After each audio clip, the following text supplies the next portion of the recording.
Қайырлы күн.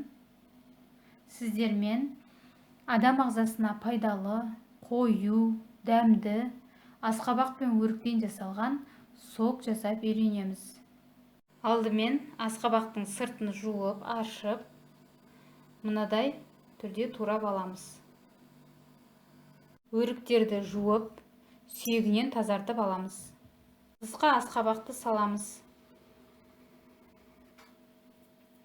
Оның үстіне өріктерді саламыз. Қант қосамыз. Су құямыз.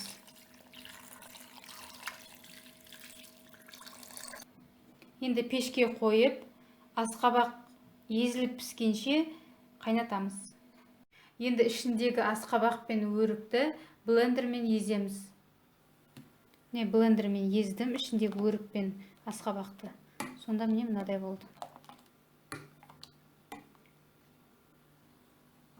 Енді сүзгіден өткізіп аламыз.